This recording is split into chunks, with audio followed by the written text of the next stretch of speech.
redefining the perception of suffering. Because when you redefine the perception of suffering, you can also redefine the perception of reward and blessing. And that changes the entire paradigm of a person's life. Justin Maguire is an integrative health specialist and educator whose mission is to dismantle outdated beliefs about diet and aging with a deep foundation in biochemistry, physiology, psychology, and precision nutrition studied diligently since 2005. Justin helps people correct imbalances and reverse aging at a cellular level through proven methods rooted in immunometabolism and the cell danger response. Today, we will be talking about the immune system imbalance known as Th2 dominance. But when we talk about Th2 dominant, we're talking about the symptomatic expression that accompanies.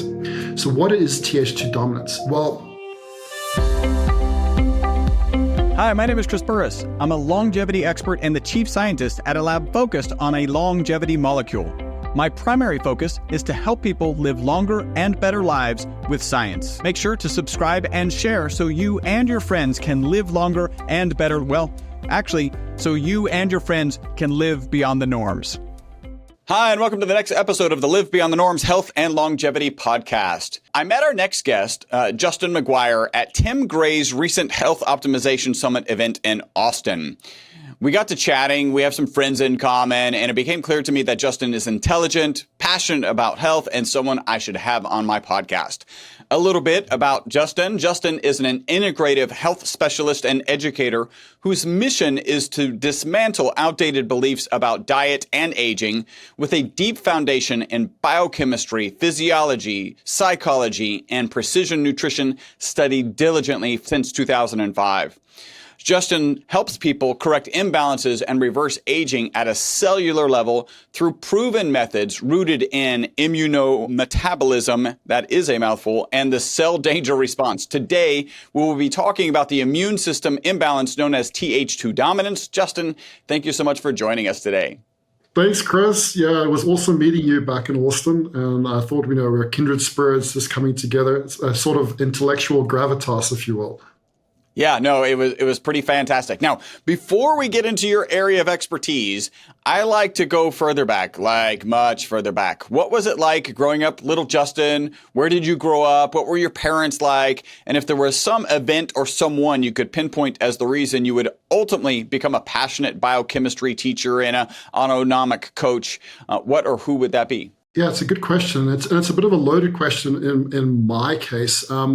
I didn't have the sunshine and roses upbringing, actually quite a turbulent upbringing, a lot of trauma, psychological and physical and otherwise, up until the age of 14. And within that, had gone through multiple health issues as well. I think the first time that I was admitted into hospital at the fear of losing my life, I was 3 years old, with scarlet fever. Then when I was 14, perforated stomach ulcer, 17, collapsed lung. So it was multiple times I was in and out of healthcare. But apart from that,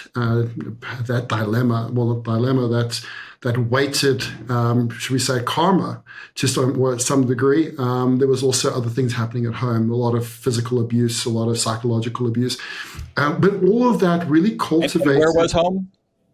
It was all over. Initially, it was South Africa, but the nature of my mother's work, who was my predominant parent in terms of my raising. My father was around, but was obviously a bit more of a complicated scenario. So my home was everywhere. We moved around, given her contract work. I went to 12 different schools in my 12-year schooling career. So it gives you an understanding as to, there was no one place that I could say I could comfortably call home. Although I was born in South Africa, even in my teenage years, from the age of 12 till 14, we lived in America, actually, in New Jersey and Pennsylvania, before coming back home to South Africa. So it was a very turbulent start, but that turbulence created an understanding of myself and other people from a very young age. An understanding that I don't think I would have been afforded to cultivate if it hadn't been for some form of adversity. Unfortunately, because I hadn't processed a lot of that nonsense, in my 20s, I also succumbed to a drug addiction for a number of years. Not to the point of maybe what other people would construe drug addiction, but it was enough of a burden and the regularity of my use to actually cause me a lot of trouble in different areas of my life, relationships, businesses, otherwise. And it was through that, despite all that going on, I was still very much intellectual academic in as best of a capacity as I could be. And I put myself through school on my own financial spend, working full time.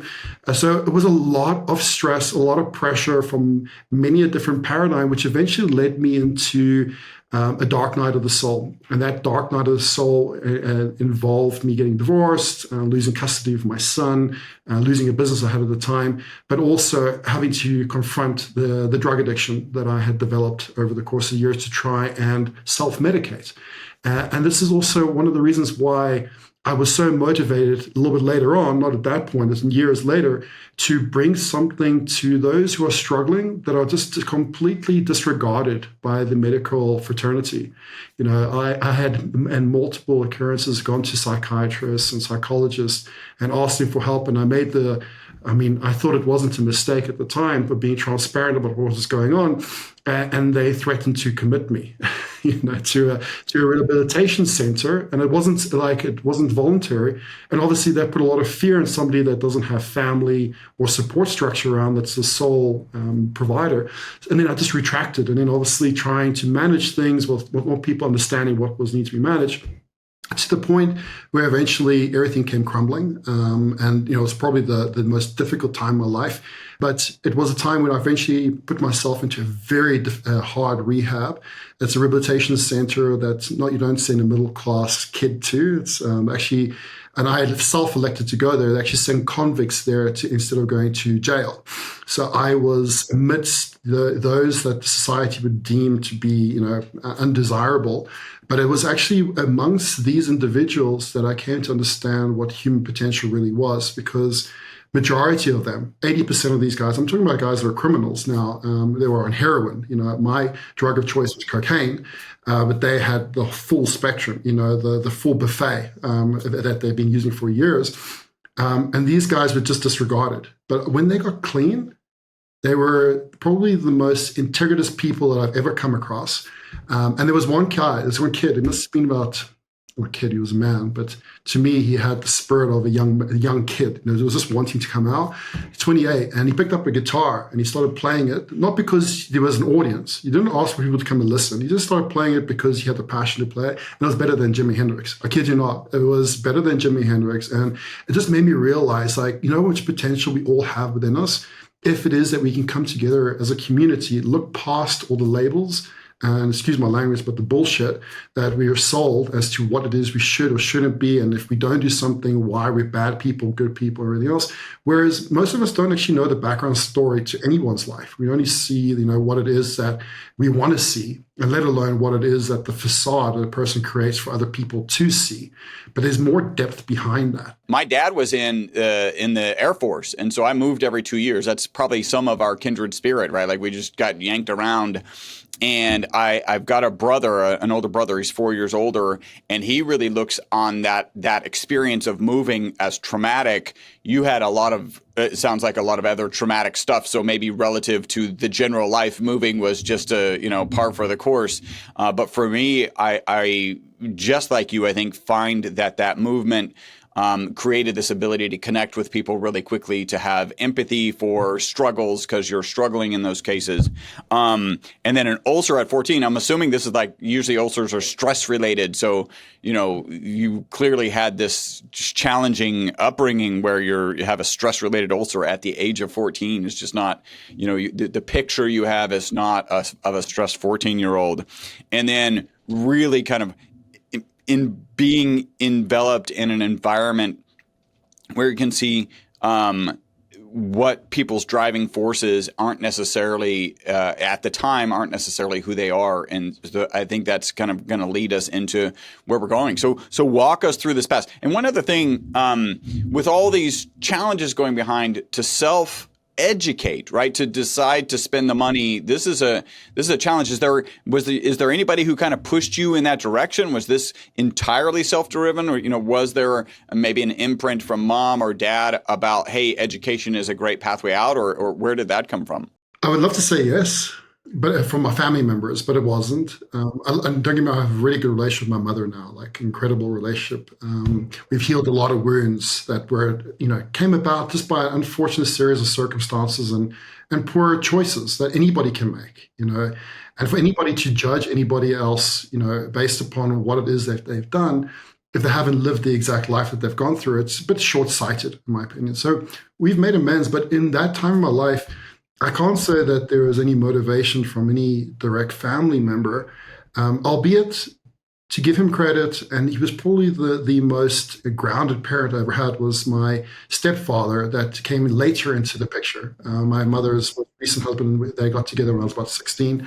He was a role model that showed me what a man should be in terms of being able to manage a household and manage himself. But it was a brief experience of that because I left home when I was 18 and I started paying my own way at the age of 19 already. So I would have to say what promoted, encouraged, motivated me. Yeah, maybe it was general curiosity, like because there's something. I would say there's two fundamental figures that I would say actually encouraged me, and they probably don't even, one's passed away, the other's still around, but they probably don't even realize as to what of a paramount impact that had on me in that time in my life. There would have to be Nick Mitchell and Charles Poliquin. And Charles, during that time, he was notorious for being quite a bravado kind of character, right? But he actually took a shine to me, and he was always very kind to me. Particularly like when we went on dinners and what have you, on our own, he would actually give me a lot of vote of confidence. And it was because of that, those moments where somebody else saw something in me, in both these individuals, that it spurred, okay, you know what, maybe I can do this, right? Maybe that things don't have to be in this compounded repetitive cycle. But I never told them that. This is probably the first time I'm actually speaking out about that. Unfortunately, Nick and I fell out a few years thereafter. But that was just because of my own stupidity of having developed an addiction because I wasn't processing things in the background. Nobody knew I had this addiction, by the way. No one knew. Zero. But it definitely altered my personality, and I became somewhat of a narcissist, and I own that. It was unfortunately part of my definition in that time in my life. And because I lost a lot of good friendships, and he was one of them. But I would say that, Nick Mitchell and Charles Poliquin were paramount to give me some encouragement to keep going, despite everything else that was still going on in the background. Yeah, I think, well, maybe I know one has passed, but maybe you could get this segment to him that would be kind of interesting, right? Because you never do know who you impact in certain ways. So walk us through your path, right? So now you're in this rehabilitation. You're noticing people around you who have skill sets that are beyond what you might imagine. And what leads you into autonomic coaching? I developed an autoimmune disease, so I was able to overcome 8 years of intermittent cocaine use. And I say intermittent because I really fought against it on my own the best I could, and I would go without it for a month or two and then relapse, and then go in and did what I could. And then after 8 years of literally just surrendering into this process, and it was a tough process, but one of the most beautiful processes, I came clean.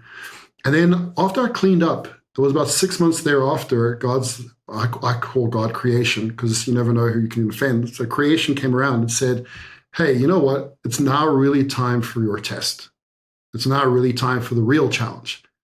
And I thought, you know what, like I've gone through everything I've gone through. That was a real challenge. And I developed. How is that not a challenge up to now? But up until that point, I thought it was, and I had no idea. And then I developed polymyalgia rheumatica.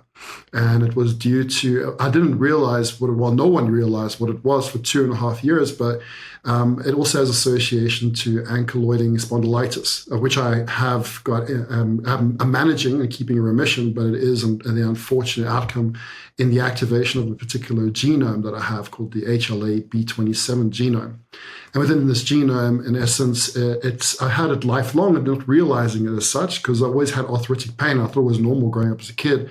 And I, given everything else was going on, just all continual trauma and fear, I thought it was normal to live in a state of pain. So I didn't really give it much thought until, when you hit to a certain age, 31, 33, depending upon the person, your DNA stops replicating at the same pace of what it does when you're younger.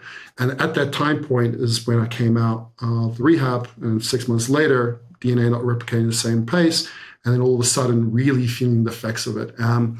And for 2.5 years, I pretty much managed my day by taking lots of coffee, because obviously no stimulants given apart from caffeine, doing a bit of work, and then having to sleep because the pain was so severe that it would just completely exhaust me.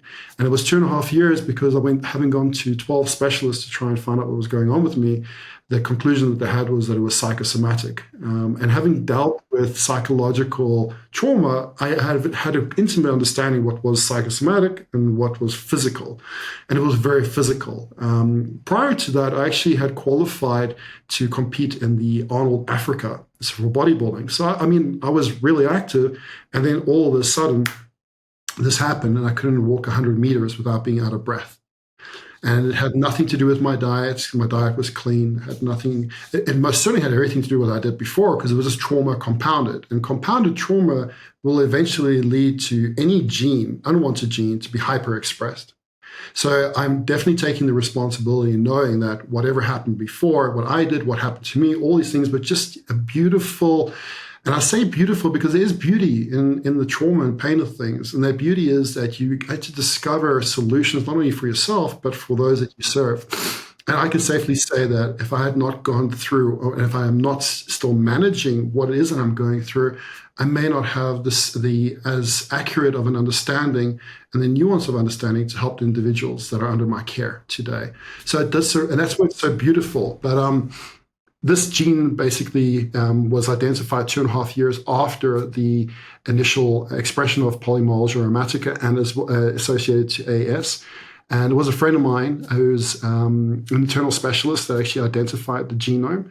And then I started to be able to work with normal conventional medicine, which just pretty much gave me an SSRI, which helped, don't get me wrong. And this is why I'm not against drugs or for drugs. I'm neither against or for them.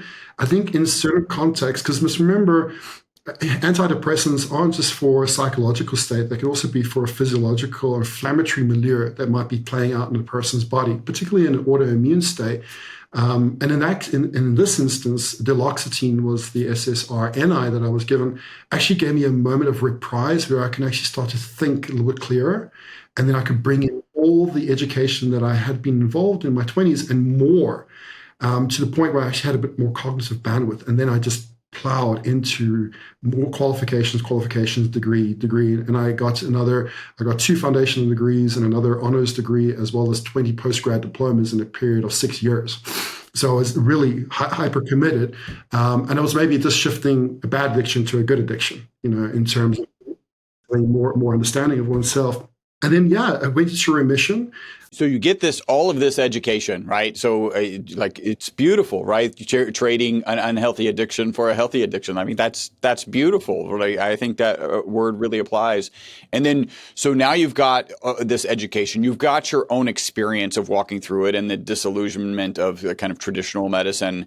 And at what point do you decide to start, to open a coaching program, right? And why do you call it autonomic coaching? Like, what are those kind of specific things in there? So the big driver actually came on the birth of a previous online fitness program I had. And the online fitness program I had was actually at the back end before I had my last relapse, and I put myself through the rehabilitation process. As I mentioned, I was living like a double life, and people saw what I wanted to see as to what I was. But behind closed doors, when all the trauma unfolded and I wasn't able to be distracted, it was a different scenario. So I birthed this other business, and it worked well. And it was also about, and this is where I started understanding a bit more through, Thomas Myers Anatomy Trains and others, the guy from Harvard, functional neurology.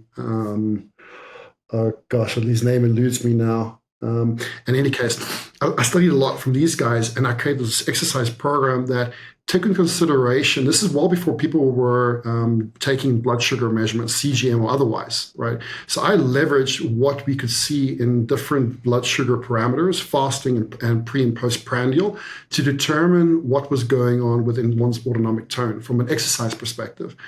Then this all unfolded, and then obviously the crash came, and then I was like, hold on. But that actually helped a bit, because whilst it was going on, it gave me a bit more breathing room. Albeit that I wasn't completely liberated, I was still able to see, past the trees a little bit and figure out things in a better way. And then after this came through, I'm like, hold on, I need to put myself through this educative means. And then in doing that, I'm like, oh, it's not just about blood sugar. It's not just about hormones. It's not just about, building muscle or burning fat. There's a lot more to it, right? And then we started bringing in HRV variables. We started to bring in blood pressure variables, your normal stock standard blood pressure variables, and not so much so the overall systolic, diastolic reading, but the differential between those two. What does that mean from a nervous system perspective? And then I designed the early days of autonomic coaching is not what you have now. It was very much a reductive aspect of what is now unfolded to be, but we just use very basic biometrics, in-mouth temperature, heart rate, resting heart rate, blood pressure. And then when people had devices like Aura, what have you, then we utilized those variables as well. And we had patients or clients back then, so they weren't patients, measure actively what these parameters were showing on a daily basis. And then we'd have weekly calls and adjust things. And then the deeper I got into it, I'm like, hold on, I can help a lot more than those that are just, struggling with a bit of fatigue. And because I realized I was helping myself a lot more with a very complicated, complex immunological disease. And then over time, it just started evolving that people with a certain signature, what they were struggling with, had a gravitas toward me. And I believe this to be true. I think, some practitioners, maybe it's not true for all practitioners, but for me, at least for me, it was that when you have a certain energy with you, you act as a gravitas, and those that are going through the same kind of struggles will come to you. Because I'm very straightforward. I'm not the biohacker coach that portrays himself as not having any problems. I'm very human, like the patients that I help. But in understanding that it's not about avoiding the problems, it's understanding why those particular challenges are expressing, and as to how to go about supporting it, not ignoring it, not suppressing it, not trying to be avoidant or disassociative to it, but really trying to understand it. And also in that understanding, realize that whatever we go through is momentary, but it's inevitable that we're not only going to go through the sunshine moments in life, we are going to go through the shadow of life, because it's only through our moments of contraction that we build up enough momentum for expanse. And that's how the universe works in a continual state of expansion. It contracts and it expands, just the same as how we breathe. And when you can start to empower people to understand that what they're going through doesn't define them, that they do not have to have attachment onto the either paradigm, but only appreciation for all, especially the deep and dark moments, that's when the miracle actually comes in. And it's not so much about the molecules you give their bodies. They help to create course directive changes, but it's more so about redefining the perception of suffering. Because when you redefine the perception of suffering, then you can also redefine the perception of reward and blessing. And that changes the entire paradigm of a person's life. Now, not everybody is open to this, so you have to be sometimes a bit more subtle and emotionally cognizant of people's beliefs and also how far they want to take things. But inevitably, what I endeavor to do is to give people the empowerment to, yes, you're gonna go through a bit of a jam, but not to get stuck in that jam, to be able to come out of it. Well, and I think there's a lot of research that's coming out. So it's beginning to get a lot easier to say, listen, the way you think about things, the way you approach things, your mindset on things determines the outcome, right? And, there's one, I haven't kind of dug into this particular research. I've heard people reference it kind of regularly. I also believe it. So, I have my own cognitive bias and, again, haven't looked into it. But you look at how you perceive stress and its impact on your health. And if you see stress as a pain in the butt and something that you have to endure and as quote unquote stressful, then it actually has negative impacts on you. If you see stress as a challenge that you're going to overcome, that you can overcome, that you'll be better on the other side, it doesn't have the negative impact on your physiology. Again, I haven't dug into that specific research, but it certainly jibes with what I believe to be true. Now let's get into Th2 dominance. What is it? And how did you kind of land in that space? Because it was something that you know, as we're preparing for this interview, you're like, I'd like to talk about this. So what is it, and how'd you land kind of focused on Th2 dominance? And maybe you've been talking about it the whole time. I actually have been hinting at it, especially when I wipe my nose with my tissue, because I am very much a Th2 dominant, and I've been for the most part of my life.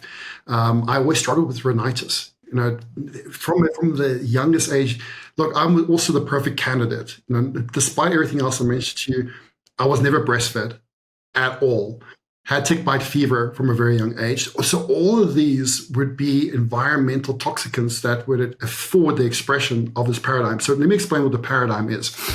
Firstly, Th2 dominance is not to be construed as an activity that's dominant over and above another, because that's what one would automatically assume. It's more about the heightened activity of one particular system, but that heightened activity does not necessarily mean that Th1 activity is suppressed. And that's what it's very important that one wraps their mind around this. But when we talk about Th2 dominant, we're talking about the symptomatic expression that accompanies. So what is Th2 dominance? Well, we have two aspects of our immune system. We have our innate immune system and we have our adaptive immune system.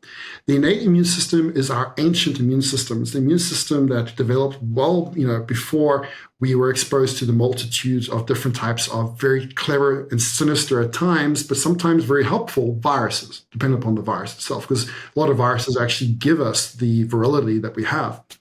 So in that exposure, we have an adaptive immune system. Okay, but the innate immune system deals with your initial irritants, your environmental pollutants, the things that are coming to the system. And what it does, it will address what it can to try and nullify some kind of threat. But the more covert threats that are more intelligent, it will take a snip of it, a bite of it, right, and a little bit of an antigen.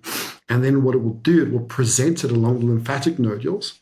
And then the adaptive immune system will create a highly specified response with the right type of DNA code to be able to attack those covert operatives more effectively. So that's the adaptive immune system. Now, in the adaptive immune system, you have your B and your T lymphocytes. Your B lymphocytes produce most of your antibodies, and then your T lymphocytes have a different synergistic role to activate your B lymphocytes and vice versa.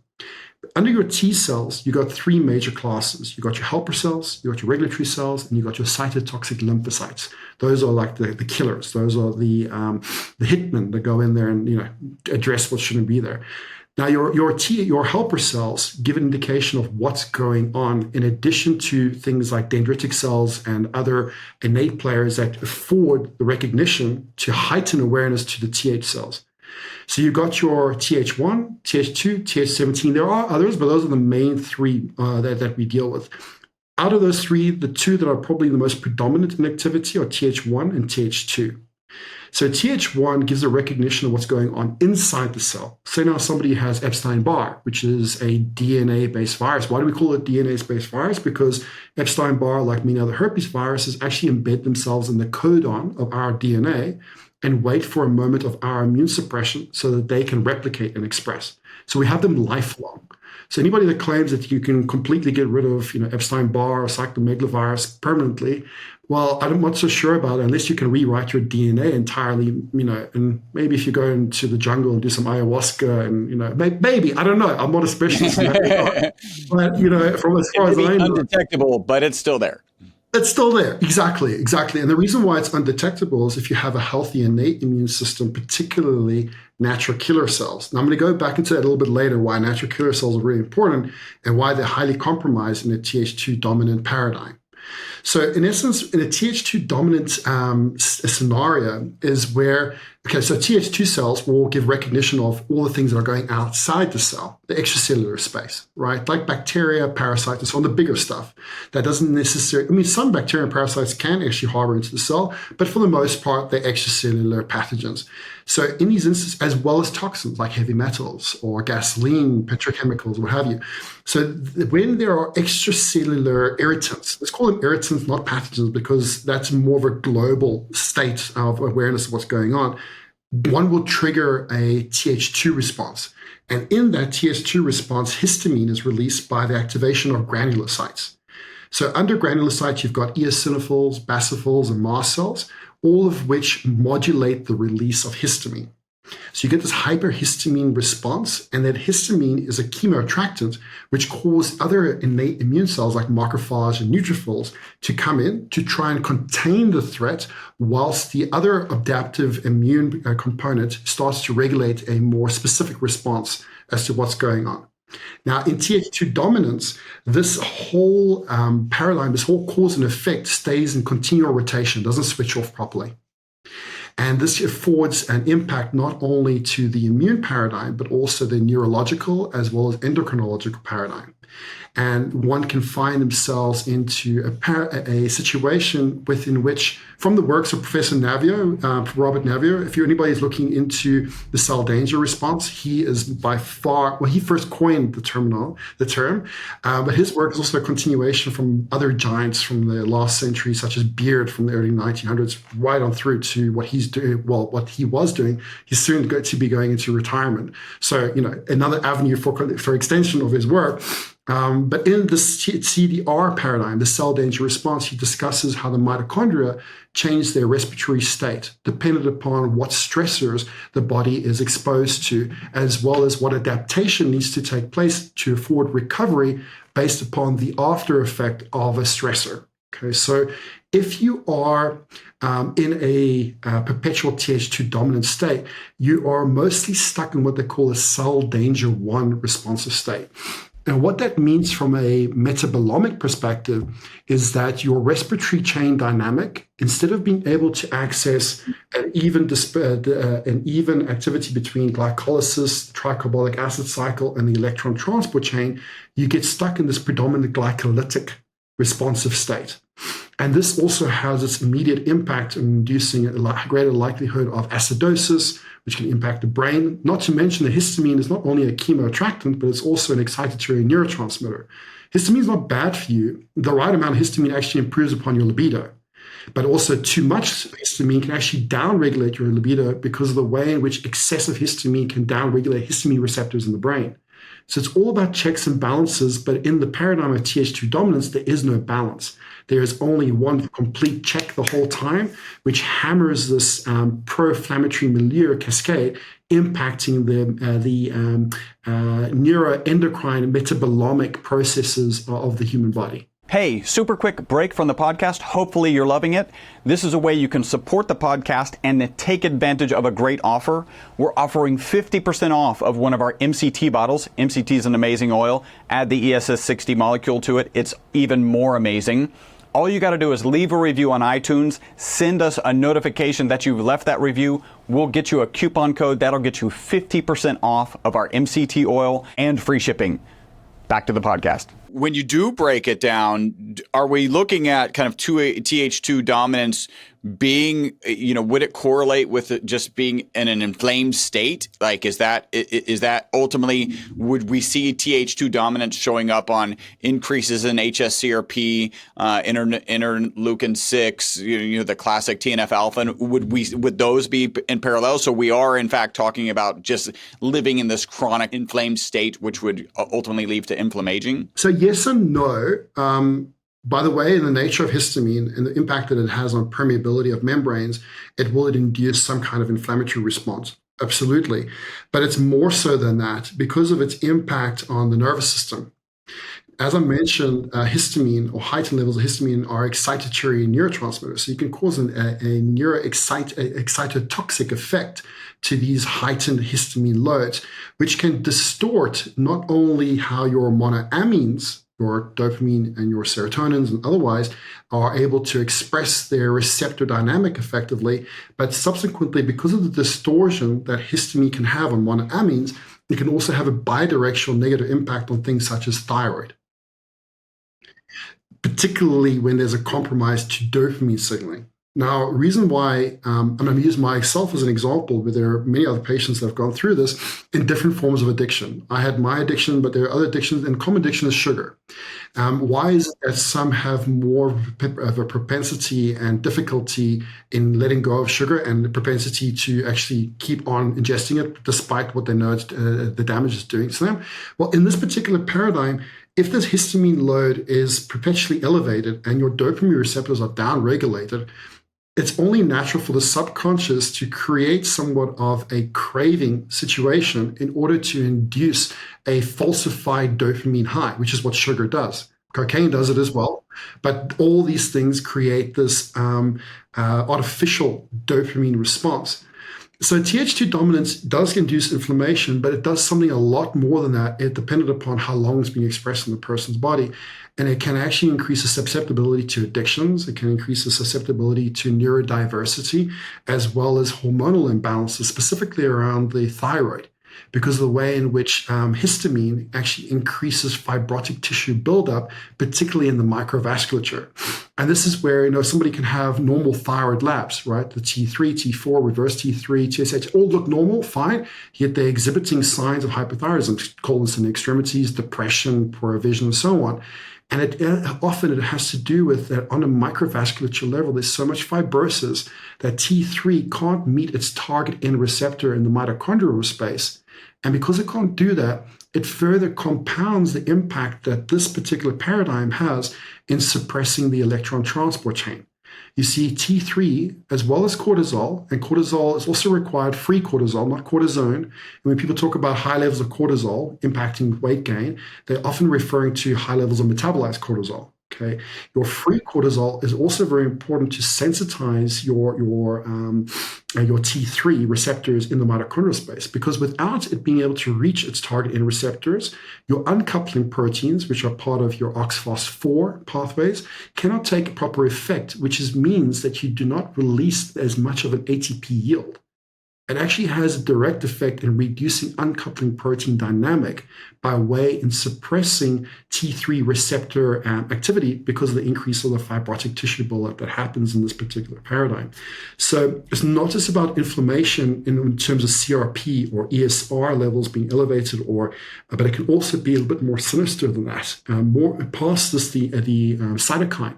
And when it comes to the cytokine, it's not necessarily to say that a person would have heightened interleukin-6 or heightened tumor necrosis factor. If you catch it in the moment of flare, and it is, we must remember the immune system is highly adaptable, which means it's always changing how it expresses. So because of its dynamic and how it rapidly changes, most good rheumatologists will do extensive batches of tests, not because they're trying to deplete your medical aid. And we're talking about the ones that are actually legit, because a lot of them that unfortunately, my experience, not all of them are, but the ones that are will do an incredibly extensive batch of tests ongoing, not just in one time period, because they understand the nature of the immune system. So one shouldn't just rely on cytokine or ESR or CRP to determine whether or not this is going on, but actually look into the endocrine, the metabolomic paradigm. Are you experiencing coldness in your extremities? Are you experiencing intermittent constipation? Is your hair falling out? All these symptoms that are akin to hypothyroidism have a close association to Th2 dominance as well. This is all incredible, and thank you for walking us through this. If I were to walk somebody through that, I would have swapped T1 and T2 a couple of times. Your precise communication. I really appreciate that. We're not tracking our mitochondria, right? Like as you're going through life, how are we kind of understanding as the layperson, hey, maybe my concern is Th2 dominance. I don't need to just be looking at my inflammatory status. I do need to be looking at other things. And you just mentioned some, right? So if I'm feeling cold on the extremities, intermittent constipation, but what are, you wake up one day and you're like, hey, I feel what are these symptoms where that people typically drive to you? By the way, I agree with you. Like your energy attracts people and it attracts the right people. But like, what is it that people are experiencing as they kind of seek you out? Firstly, before I answer that question, it's important to note that there's three cell danger response states, and there's a neutral mitochondrial state. So as you can see, this is where the mitochondria have a nice balance between glycolysis, the tricarbolic acid cycle, and electron transport chain. So then you are faced or exposed with an irritant, whether it be a pathogen, whether it be a heavy metal, environmental toxin, and also can be psychological stress, by the way. So those who have had advanced trauma and ongoing trauma, particularly in their childhood years, are also more prone to Th2 dominance because of the impact that it has on the default mode network playing and repeat in the subconscious. And that has a direct impact into the immune system as well. So whatever it is that you're faced with, the mitochondria will shift into this nice wakeful cycle, which has a nice balance between all those three respiratory activities. And then it will go into cell danger 1 response state. And in this state, the other two pathways, the tricarbolic acid cycle and the ETC, are somewhat suppressed, and the glycolytic cycle is more expressed. And the mitochondria become somewhat hypoxic in that fact, because they want to release the most rapid and immediate source of and form of energy to support the immune system with the threat. Okay, so it makes sense why this happens. And this happens in healthy people as well, by the way. The problem arises when someone gets stuck in any one of these stages. But this happens in every person's body. So we naturally will go through a threat, and it's basically what this surmises what hormesis is on a cellular level, basically. So when we go through a threat, then the threat should be contained by an inflammatory response, and then that inflammatory response, an immune response. And then the one will go into a CDR2. And this is where you have a bit more of a shift into the tricarbolic acid cycle and the glycolysis, and the electron transport chain slowly starts to come back on. And then if someone were to get stuck in this state, this is where unprecedented cellular replication can occur. This is like akin to things like endometriosis, as an example. Then you come out of that, and this is where the oxidative phosphorylase system, the ETC, becomes more active, but glycolysis somewhat comes down in activity. So if someone were to get stuck here, you've got a lot of the ETC, the electron transport chain activity heightened, but you don't have a lot of the necessary nucleotides to support that activity, such as NAD. And this paradigm, when one were to get stuck in the cell danger response 3, would be akin to the aging paradigm. These are aging diseases such as Alzheimer's and so on. Diseases that are most associated with each of these stages, they're important to understand, because those who are struggling with a label, and that's what diseases are, they're just labels that the medical institution give people. I don't like to think of labels. I like to think of pathophysiology, which gives you more of the mechanistic understanding of what is going on in a person's body, rather than saying, you've got cancer or you've got Alzheimer's. What does that really mean? Pathophysiology rather would say, for example, you have poor cell cycle arrest because the STAT3 or the JAK pathways are distorted. That's more gritty information that you can use as a practitioner. And it's also sometimes what's necessary for those who are going through that affliction of disease to understand. And I think doctors don't give patients enough credit to afford them the opportunity of an education in what it is they're going through. They just say to the patient, you've got cancer, which I think is wrong. I think everybody deserves at least the opportunity to understand a bit more of the intricacies of what's going on with them, because through understanding, cultivate the willingness to forward a solution, in my opinion. Cell danger 1, CDR1 is associated to diabetes. It's also associated to Alzheimer's disease. CDR1 can also be associated to diabetes. CDR2 is like endometriosis, polycystic ovary syndrome. CDR3 is again like your aging paradigm, like your Parkinson's, your other forms of neurodegenerative disorders that can come into the equation. So it's important to take that in, because if you are, considering whether or not you are a Th2 dominant or not, it's important to remember that Th2 dominance is more so of a paradigm as a whole, rather than just a label of a disease. It's not a cancer. It's not an Alzheimer's. It's a paradigm that includes all the environmental stimuli that impact one's health, which is what CDR1 is mostly about. CDR1 is mostly about the environmental pollutants impacting health. CDR2, and this is very reductive because there are crossovers, but CDR2 is mostly about lifestyle. So those who potentially may overconsume sugar, which CDR1, given what I just mentioned, can actually facilitate that as well. And then CDR3 is the aging paradigm.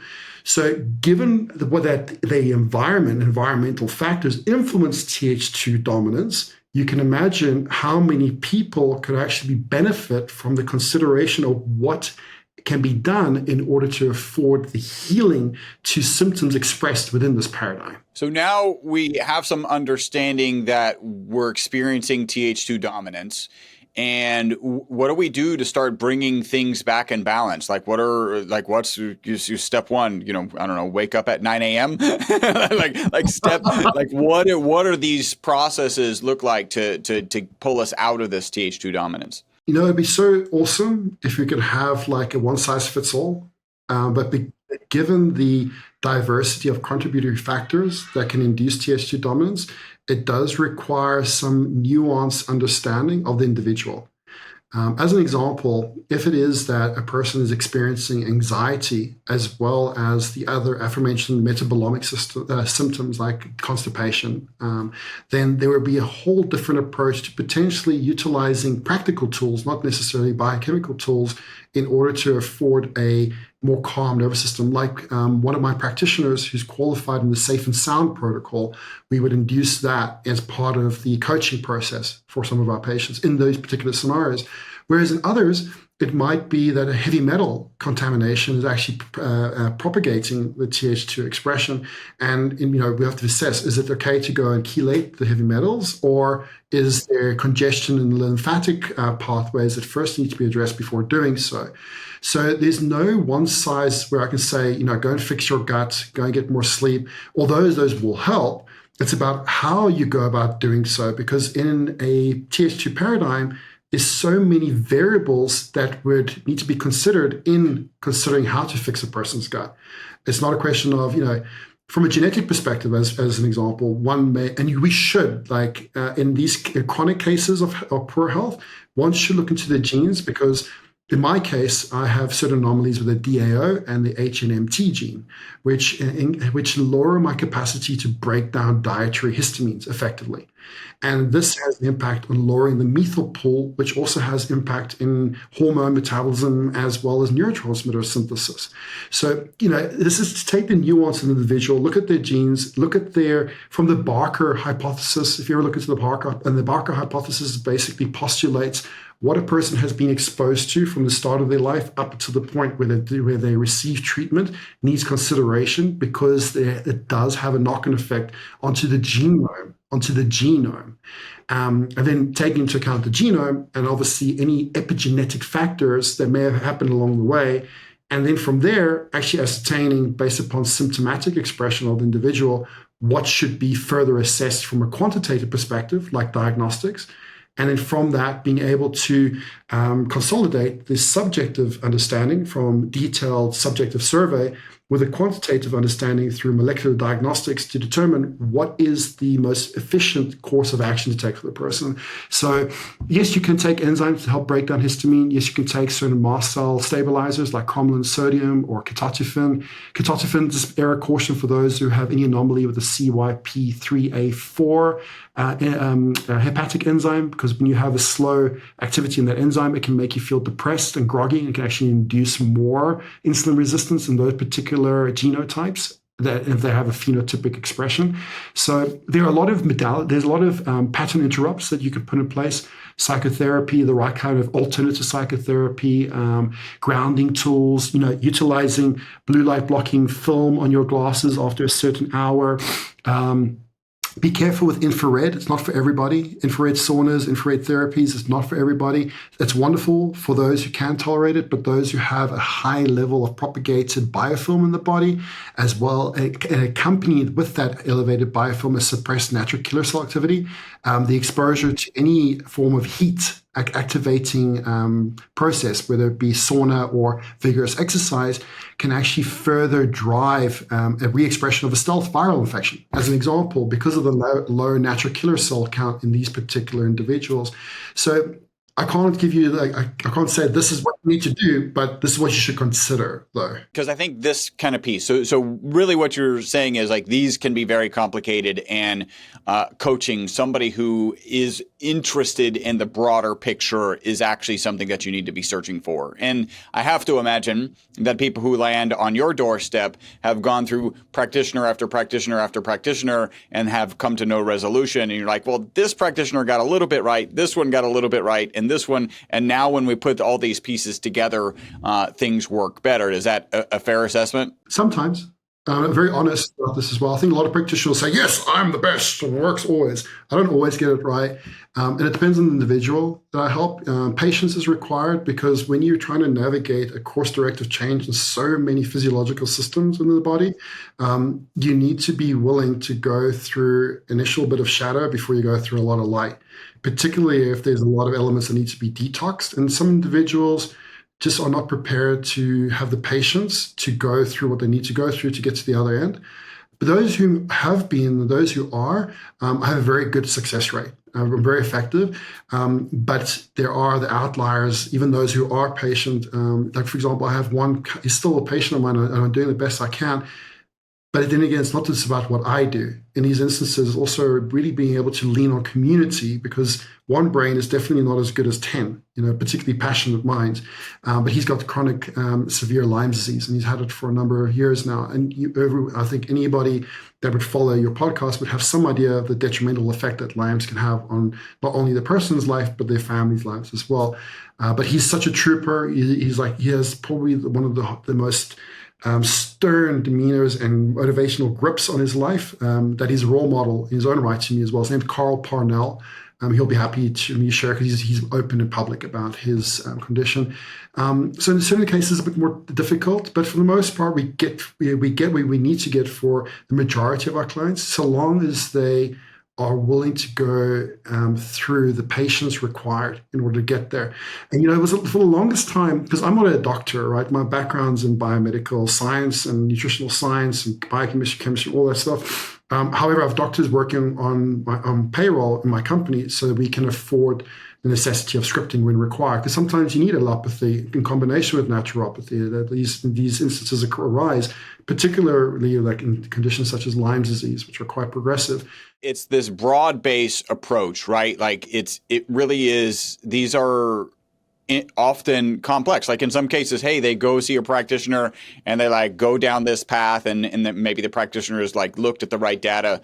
I looked at what you tend to look at or can look at, and it's just broad-based. So each client gets a different approach because they actually need a different approach because we're so complex. And I think you kind of broke some of that down. Like, hey, it's not perfect, but there's lots of. I have the knowledge to continue to work on the problem until we solve it. That's what I want to say to you. Now remember, sorry. It's something that my good friend, Dr. Dominic Nischwitz, you probably also met him. Yeah, Dr. Dom. Yeah, I interviewed him. Yeah. He's my big brother. Absolutely. Him and Tim are big brothers to me. Like, I'm the youngest in the bunch, probably one of the least hair, but the youngest. And Dom corrected me. It was about 5 years ago that he did so.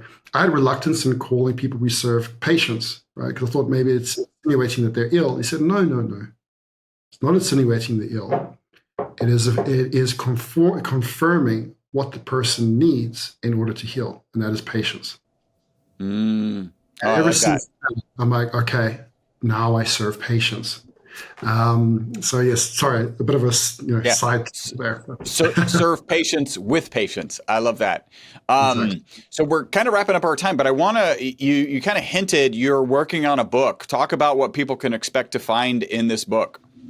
Yeah, it's called Responsive Living, and it actually positions a character named James. And James goes through a very similar journey as to what I've gone through in different parts of my life, as well as because some of the aspects are not what I've gone through, but what other patients have struggled with. So it's pretty much a amalgamation of all these exquisite moments of struggle that have afforded the solution of liberation from a disease state. And it pretty much goes into the intricacies of science, but in layman's terminology. And I know people that are listening to what I have to say, like, really? Does this guy even know how to put things in layman's? I help me to do it, full transparency, editor helped. But it's a cool book because it gives some solutions, it gives some recommendations, both pharmaceutical and nutraceutical, obviously with disclaimers. Make sure to have your medical practitioner review it. So that's due to launch the end of this year, early next year, and it's called Responsive Living. Responsive living. Okay, that's awesome. All right, let's get into our wrap-up questions. Justin, do you have a target age that you want to live to? In the current biohacking anti-aging paradigm, I can't say that I do. What I would rather strive for is to have the best amount of quality in the years that I have. So I'm a scientist, but I'm probably, in some regard, one of the most hippie scientists you're ever going to come across, Chris. So a part of me is not against the process of death, but is more so for the process of life. And for however long that needs to last for, obviously it's important to take care of one's health and to do what one can. But also, I'm a bit reluctant to become neurotic to the point where I'm trying to avoid death. And in our current paradigm, I think that there's a fine line, looking after your health or being afraid of death. So I'm more on the fence of looking after my health to enjoy as many quality moments in the years that I have left. So however that may be, it's not up to me, it's up to the creator. If I die tomorrow, I can say that I really appreciated my life for what it is. If I die in 50 years' time, I hope that I can have that same sentiment. And that's what I strive toward. Excellent. How long do you think humans can live? I think the humans could have the potential to live up to 200 years. But, and that's it, this is a big but, that is if we were to be able to merge modern medical science in a former ecological paradigm. In the current ecological paradigm, I'm not so sure. I think maybe the very few that have access due to funding to more advanced type of therapies may have that provision to live as long as that. But for those of us that are mere mortals, it's not so much so just about what we can do, but it's also about what we are exposed to and what we're unaware of being exposed to. And yes, detoxing and doing whatever you can is important, but there's still a lot of things that creep through, even just 5G, the exposure to non-native EMF at the rates that we are, that has nobody really knows what's going to happen, with all this EMF exposure in the next 50 years. I mean, we've seen a sharp rise of cancer and neurodivergence and metabolic disease that have almost coincidentally increased at the same time that technology has improved as well. So I think the potential is there to live 200 years, but it would need to be through us recultivating intimacy with Mother Earth and to try to create some kind of equilibrium of technological advancement whilst preserving nature itself. And there are those who are trying to do that, and I'm very grateful for them, but I think we need to put more of an emphasis on nature and less of an emphasis on technology, because technology is really here, and nature is at the bottom end of the effort list. And we need to reestablish that harmony if we're going to have a chance for a long lifespan, a long quality lifespan, that is. Excellent. What are 2 to 3 protocols, habits, mindsets, let's call them shortcuts because everybody likes shortcuts, to longevity and a long health span that you can share? For me, the most important is something that I actually picked up from Les Brown. I know you're like the motivational speaker, but I did pick it up from him, and that is, in the first hours in the morning, to make sure to imprint your mind with positive rhetoric, because we live in a world whereby, even if we're not aware of it, we have a lot of introjection, particularly because we live digital lives, most of us at least. So to really clear out what the conscious thought is of the person's mind, to take advantage in the early hours of the morning and really listen. In my case, I listen to a positive audio book that affirms the potential of the human construct itself. Other means, these are probably not the most elaborate and extravagant. There are many others like nano Vs and all this stuff. Other means are to ground, just to be in nature, to take the time away from thinking, which is not easy, particularly in an information overload era. It's really difficult, but it's essential. And then making sure that your stimulation is kept in check. Like if you're going to be on a computer, make sure to have some protection in place, blue light blocking glasses. Also remember that what we believe we need to do is not always the truth. Actually, more often than not, it's far from the truth. And what I mean by this is when we get fixated on the performance paradigm, right? We're like, we have to do this. I gotta get this done. And we find ourselves stuck behind a computer for 6, 7, 10 hours, constant, straight. In truth, there's a drop-off point in terms of how much focus and how much quality work anyone can do.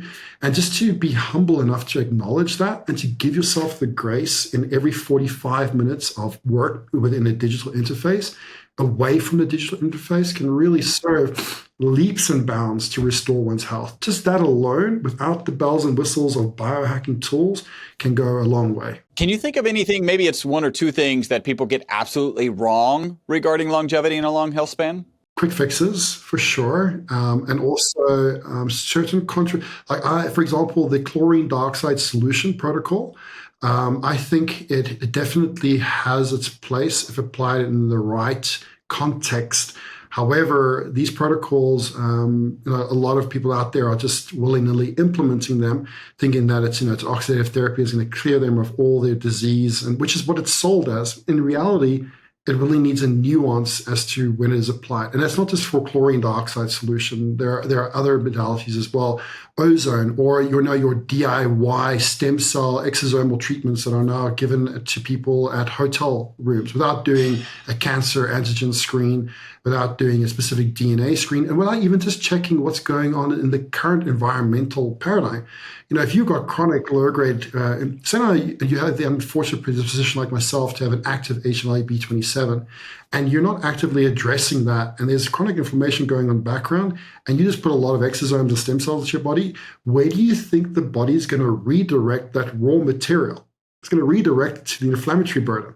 So you're not actually going to get the benefit from it. You're going to waste a lot of money. And actually, in it redirecting that energy in a system that is already hyperstimulated, you can make things a lot worse, i.e. you can maybe even afford the outcome of cancer in a particular paradigm. So if you're going to use any elaborate protocol, make sure to do it under the care of somebody that understands the precautionary measures need to be taken place before you invest your money and time and effort to do that. And if you don't have the time, effort, or money, and you want to do something a little bit, out there, just do your homework and realize what it does on a pathophysiology level, not just the outcome of it clears bacteria. How does it clear bacteria? Ask yourself the question, how, not just what.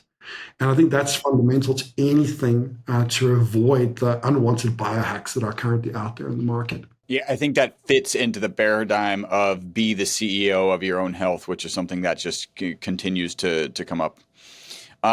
Justin, how can people contact you? So you can jump onto my website, www.autonomiccoaching.com. We have a contact section up in the top right-hand drop-down corner. They can also reach me on Instagram and autonomic_coaching, or just drop me a direct email at justin@autonomiccoaching.com. Excellent. And what in the near future are you excited about? The launch of my book. The launch of the book. And that's responsive living? Is it responsive living? Responsive living. Excellent. So you can find him, autonomiccoaching.com, Justin, or email him directly, justin@autonomiccoaching.com. Justin, thank you so much for joining us today. You're welcome, Chris. Thank you very much for having me. I hope you enjoyed this episode of the Live Beyond the Norms podcast. Make sure to subscribe and follow. Also, make sure not to be that guy, the guy sharing this podcast with people who are not interested in living beyond the norms. If you would like to learn more about the ESS60 molecule, the molecule responsible for the single longest longevity experimental result on mammals in history, a full 90% extension of life, visit myvitalc.com. That's myvitalc as in carbon.com.